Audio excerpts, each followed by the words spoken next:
ઇબલા શેઠને મારવાના 41 વર્ષ જૂના કેસમાં સજા બાદ હાજર ન થતા કચ્છના પૂર્વ એસપી કુલદીપ શર્મા સામે ભુજની સેશન્સ કોર્ટે તાજેતરમાં અરેસ્ટ વોરંટ જારી કર્યું છે. ચાલો જાણીએ કયા કારણોસર આ સજા કરવામાં આવી. 1984માં નલિયા પોલીસ સ્ટેશન ખાતે સુલેમાન હાજી આમિદ નામના વ્યક્તિને પોલીસે પકડ્યો હતો.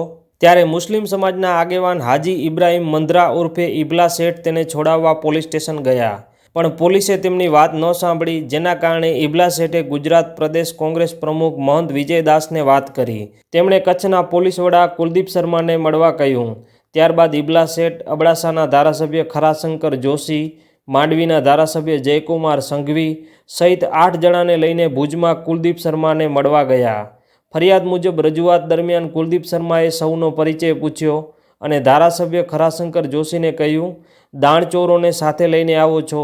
બાદમાં શર્માએ અન્ય લોકોને બહાર મોકલી ઇબલા શેઠને અંદર રોકાવાનું કહ્યું.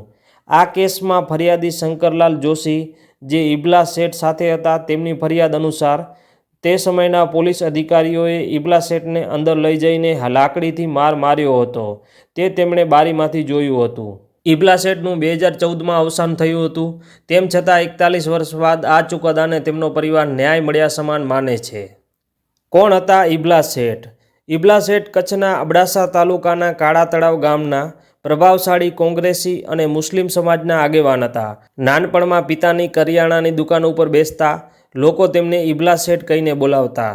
તેઓ બખ મલાખડાના શોખીન હતા અને પોતાના પહેલવાનો ઉપર સટ્ટો પણ લગાવતા. જુગાર અને દાણચોરી સાથે તેમનું નામ અનેક વખત જોડાયું હતું, છતાં કોઈ ગુનો સાબિત થયો ન હતો. 1985ની અબડાસા બેઠક ઉપર પોતે અપક્ષ ઉમેદવારી કરી અને 3800 વોટથી હાર્યા હતા. કુલદીપ શર્મા 1976 બેચના આઈપીએસ અધિકારી હતા, જેમને સુપરકોપ તરીકે ઓળખવામાં આવતા.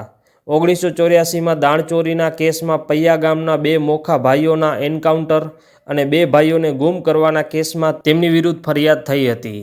1992ના રમખાણો પછી મધ્યપ્રદેશથી AK-47 રાઇફલ ઝડપવામાં પણ તેમની મહત્વની ભૂમિકા હતી. 1995માં લતીફની ધરપકડમાં પણ તેઓ સામેલ હતા. તેમણે અમિત શાહ વિરુદ્ધ પણ આરોપો લગાવ્યા હતા. છેલ્લે ડીજીપી બનીને ઘેટા અને ઊન વિકાસ નિગમમાં સાઇડ પોસ્ટ ઉપર મોકલાયા હતા. 37 વર્ષની નોકરી બાદ તેઓ કોંગ્રેસમાં જોડાયા. તેમના ભાઈ પ્રદીપ શર્મા આઈએસ અધિકારી હતા. તેઓ કચ્છના કલેક્ટર હતા ત્યારે થયેલ જમીન કૌભાંડના કેસમાં 5 વર્ષની સજા ભોગવી રહ્યા છે. વિડીયો પસંદ આવ્યો હોય તો અન્ય લોકોને શેર કરી અમારા પેજને ફોલો કરવાનું ભૂલશો નહીં.